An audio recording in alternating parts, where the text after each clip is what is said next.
So in section 3, we're looking at the form and function of the eukaryotic cell, the internal structures. And so in this section, we'll be looking at the nucleus, the endomembrane system, which includes the nucleus, the endoplasmic reticulum, the Golgi apparatus, and the vesicles that are involved in the transport process, and the function of the mitochondria, and then explain the importance of the ribosomes and differentiate between eukaryotic and bacterial types, and then list and describe the 3 main fibers of cytoskeleton and explain how endosymbiosis contributed to the development of eukaryotic cells. So the nucleus is the control center. I use this as kind of like the main office, and it controls what proteins are going to be produced by the cells, how much, and when. And so it contains the DNA, and that is in a chromosome. In eukaryotic cells, they're multiple and linear. So we'll talk about these differences when we get into the genetics in chapter 9. But it is a compact sphere, very prominent organelle. It's very easily able to be seen in the cells when you look at them through the light microscope. So it's very large and distinguishable. The nucleolus is a dark center. It's not actually right in the bullseye center, but a dark circular structure also that is contained within the nucleolus. And I call this my worker training center because what it does is it makes the RNA, which are the workers of the cell. They're the assembly line workers that are producing the protein. So they actually produce the ribosomal RNA, which makes up that plus protein makes up the ribosomes. And so this is where we make new ribosomes, as the nucleolus. So it stains more intensely because of all the RNA that's in there. And again, it is the RNA synthesis, the site of ribosomal RNA synthesis. Other RNA is made from the DNA, and it's outside of the nucleolus. So only the ribosomal RNA, which makes the subunits of the ribosomes, are made there in the nucleolus. So the eukaryotic cells, when they divide, they go through mitosis and meiosis. For the purposes of this class, you should have covered this in anatomy and physiology, so we're not really going to test you over this, but that is the process that they use to divide. So mitosis is used to make copies of the same cell, and there's not a lot of genetic variation in the daughter cells that are produced in this method. So you have interphase, prophase, metaphase, anaphase, and then telophase, and cytokinesis, where they divide. So those chromosomes are made up of DNA plus histone proteins that help them condense to this X shape that we usually think of with chromosomes. And they are very much visible during mitosis. So we can look at cells, eukaryotic plant and animal cells that are going through mitosis, like onion root tip. You may have seen if you took biology, those cells, we can actually see the different stages going on. And meiosis is the way that we make the sex cells, like your egg and sperm, in sexually reproducing organs or organisms. The endoplasmic reticulum is going to be divided into 2 types, and I call this the assembly line of the cell, and it's where ribosomes are located on the rough endoplasmic reticulum. They're attached to it. That's why it's called rough. And that's where proteins are made and packaged and then transported out to the Golgi apparatus. Smooth endoplasmic reticulum does not contain ribosomes, so they don't make protein, but their synthesis and storage of non-protein molecules, like lipids, are typically going to be processed in the smooth endoplasmic reticulum. So cells that make steroid hormones, which are lipids, are going to typically have a lot of the smooth endoplasmic reticulum. And cells that make a lot of proteins for transport out of the cell are going to have a lot of rough endoplasmic reticulum. Particularly like the cells that are making antibodies, which are proteins, they're going to have a lot of rough endoplasmic reticulum that is very noticeable if you have a high enough magnification microscope. But anyway, those are the two different. So we have a lot of protein processing, making the proteins and then packaging them, getting folded and getting ready for transport. And the smooth endoplasmic reticulum are non-protein molecules like lipids. That's where they're going to be processed and stored.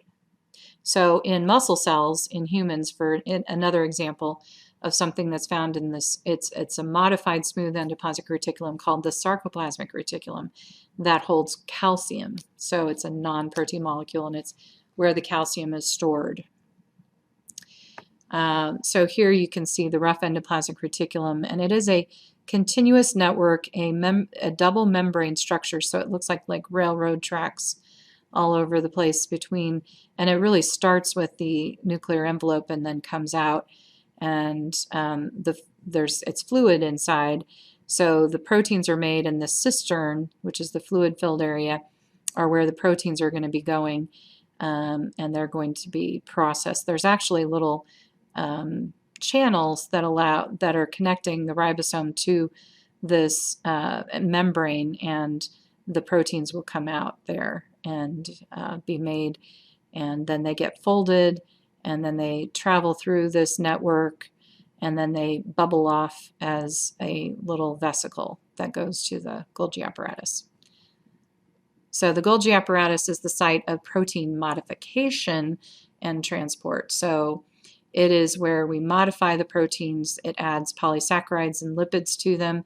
So you might have a glycoprotein or a lipoprotein, and those are necessary for different purposes in the cell.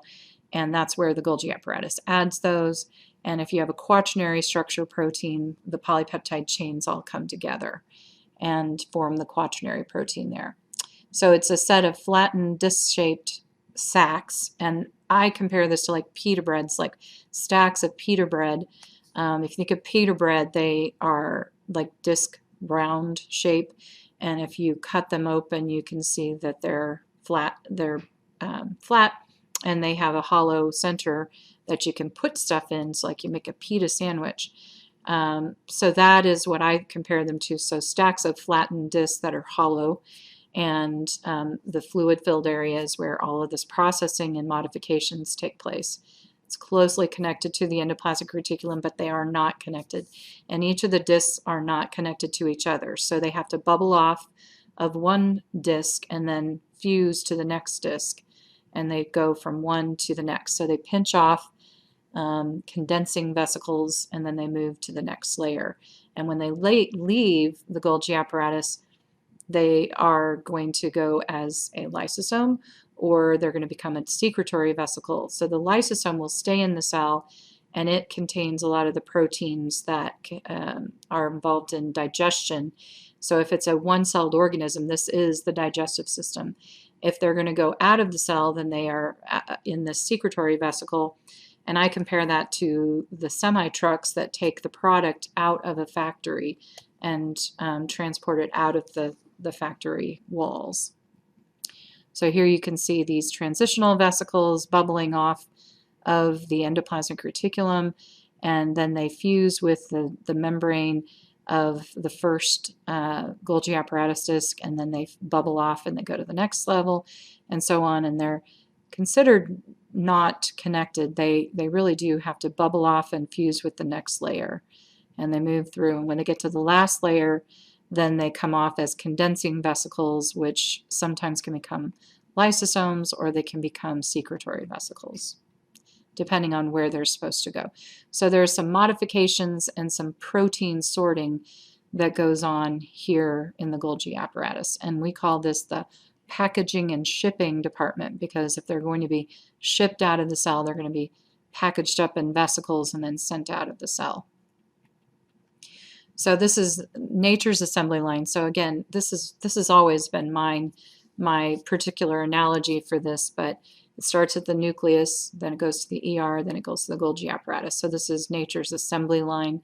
So you get the genetic information from the nucleus, the proteins are synthesized in the rough ER, and then the proteins are transported to the Golgi apparatus, modified and packaged into vesicles to be secreted out of the cell membrane. So you can see that. The ribosome parts are made here. They go out of the little pores in this envelope, and they situate themselves on the rough endoplasmic reticulum. The DNA and mRNA comes out through the pores as well, and they get read, and then the proteins are made, and then they bubble off here as transitional vesicles, and they get further modifications, and then they get labels put on them so they know where they're supposed to go. So they're sorted, and then some will go off and become lysosomes, and others will become sent out of the cell through a secretory vesicle.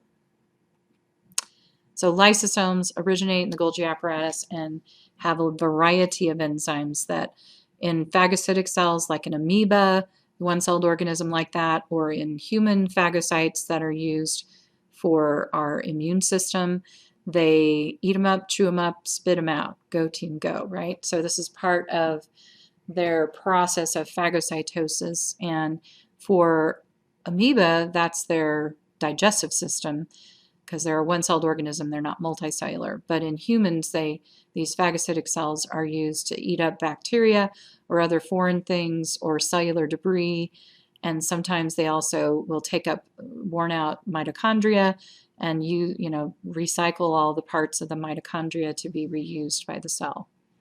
So it's kind of an intercellular digestion of food and protection against invading microbes. So it has those two functions depending on what kind of cell it's in. And then vacuoles are just membrane-bound sacs. They can contain fluids or solid particles to be digested or excreted. So they may bring food in through a vacuole. They engulf the food and form a food vacuole, and that fuses with the lysosome, and it becomes a phagolysosome. And the phagolysosome digests the food and then spits it out. So again, eat them up, chew them up, spit them out. Go team go. I wish you could see me do my chair. But anyway, that is the process of phagocytosis. And here is a little animation on lysosomes. Lysosomes are membrane-bound vesicles that contain hydrolytic enzymes. The hydrolytic enzymes degrade proteins, nucleic acids, lipids, and carbohydrates, and are formed in the endoplasmic reticulum. These enzymes are then transported to the Golgi apparatus by transport vesicles. The lysosomes arise from the Golgi apparatus. When particles such as viruses or bacteria are ingested by phagocytosis, the lysosome fuses with the particle-containing vesicle, called a phagosome, and delivers the hydrolytic enzymes.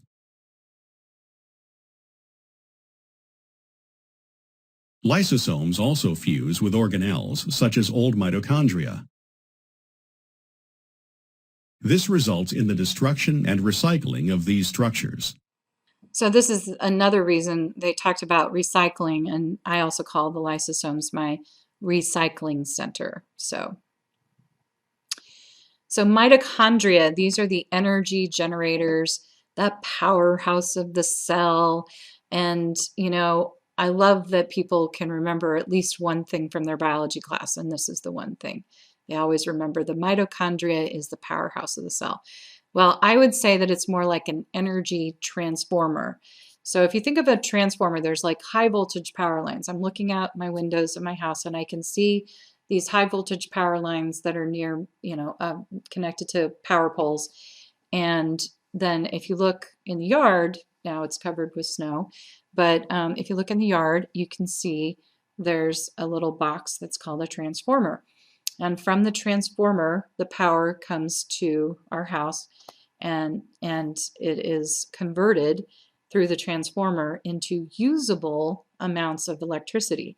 And that is what the mitochondria does. It takes the energy from the nutrients and it converts it into a usable form of energy called ATP. So the structure of this is, and its purpose is to supply the energy for the cell. So it supplies the bulk of the energy for the cell. The cristae are the folded structures on the inside, and that's where the electron carrier molecules are that in the electron transport chain. And so there's lots of folds, and every time you have folds, that increases surface area. And the more surface area you have, the more of a particular function can occur. So more electron transport chain can happen here because of the folds. The matrix is where the ribosomes and the DNA, and remember that these are organelles that used to be a bacteria cell, we think, and the ribosomes are 7DS ribosomes, and the DNA is a single loop of DNA, which are similar to what we see in bacteria. And they have their own enzymes, and they have their own molecules, and they do their own metabolism, and they do their own making of proteins for the electron transport chain and the enzymes that they need to do cellular respiration. So that's all done within the mitochondria, inside the matrix, the fluid-filled area in the center. So you can see the double membrane structure. You can see the little DNA and the ribosomes that are located within the matrix, and the folded structure of the cristae. And again, those are 70S ribosomes, and it's just a single loop of DNA molecule that's for this ribosome. So again, they have bacterial-sized chromosomes or ribosomes. They have circular strands of DNA, which is similar to the chromosomes in bacteria. And these provide some evidence that mitochondria were engulfed by other cells and became organelles. So they divide independently of the cell. That's another reason that we think that they don't follow the cell cycle. They are going to divide when the mitochondria need to divide and are ready to divide. Chloroplasts are similar to this. Chloroplasts are similar. They also have their own DNA, and it's in a single loop. They have their own 70S ribosomes, and they have a double membrane. So they're capable of converting energy from sunlight into chemical energy through photosynthesis. They're primary producers of all organic nutrients, and they are the primary producers of oxygen. So that makes our basic nutrients of carbohydrates that can be then converted into other things like lipids and nucleic acids. And they also are the primary producers of oxygen. And 70%, if you remember from Unit 1, 70% of the oxygen that is produced on the planet comes from microorganisms that are photosynthetic. So it's not the plants, even though plants are bigger, there are more numerous photosynthetic microbes like algae and bacteria that are photosynthetic that produce the gas oxygen. And that's a byproduct of photosynthesis. So that's why we need them for producing gas, for producing the oxygen. So ribosomes are the protein synthesizers. They're the workers of the cell making the proteins that they're going to secrete as a product and or used by the cell, but they're distributed throughout the cell. So the ones that are scattered freely, those are making proteins for the cell. The ones that are attached to the ER typically are going to be secreted and are a product of the cell. And so they are located inside the mitochondria and the chloroplasts as well, but those are different sizes. So the ones inside the chloroplasts and the mitochondria are like the bacteria. They're 70S ribosomes, but the ones outside in the cytoplasm and on the rough endoplasmic reticulum are 80S. So there are different sizes. The combination, one subunit, the large subunit is 60S for the eukaryotes, 40S for the small subunit, and together, I know that adds up to 100, but together the full-size ribosome is 80S. And S means Svedberg units of sedimentation. So it's when they centrifuge them down, you'll get lines where the lines of bands where the 80S ribosomes are, band where the 60S ribosomes are, and bands where the 40S ribosomes are. And so they've just marked the tubes, and at different levels they see this occurring. With eukaryotic cells, it's at 80 and 60 and 40. And with the bacterial ribosomes, it's 70, 50, and 30. So their subunits are smaller, so they're different shape, different size, and they have this that's nuclear protein. So ribonuclear protein. So it's ribonucleic acid, RNA, rRNA, and protein that make them up. So they get that, again, they produce those in the subunits are made in the nucleolus and then travel out to the cytoplasm to do their protein synthesis. So sometimes you'll see several, like a chain of ribosomes, and those are called polyribosomes. Typically those are in bacteria, but I guess they can form in the cytoplasm of eukaryotes as well. So the cytoskeleton is the last section of the internal structures, and so these are going to anchor organelles. They're going to move RNA and vesicles, so they can move organelles around, and they can anchor the organelles so they're not just floating out there randomly like fish in the ocean. It's really more secure to a particular cytoskeletal structure. And it permits shape changes and movement. So like if you're an amoeba, they can the fluid and the cytoskeleton can move in one direction and engulf their food. But generally it's going to give them structure. It can be used for cellular movement internally and externally, and anchoring organelles. So they have a lot of and moving organelles around. So actin filaments, intermediate filaments, and microtubules are the three types. So the end of this first section, which is just over the structures of the cell, section 3, here's our concept check. The true false, first question, eukaryote or eukaryotic chromosomes are visible during all portions of the cell cycle. And the second question, the blank endoplasmic reticulum is responsible for packaging and transport of proteins. It's question 3, blank are vesicles that contain digestive enzymes. And then true or false, mitochondria and chloroplasts contain 70S ribosomes and circular DNA. So the first question, not all stages, the interphase, which is the majority of the cell cycle, the chromosomes are not visible. They only condense when they're getting ready to divide and go through mitosis. The blank endoplasmic reticulum is responsible for packaging and transport. That would be the rough endoplasmic reticulum because it's proteins that we're talking about. The blank are vesicles that contain digestive enzyme. That's the lysosomes. Mitochondria and chloroplasts contain ribosomes and circular DNA. That is true. So that is the end of section 3.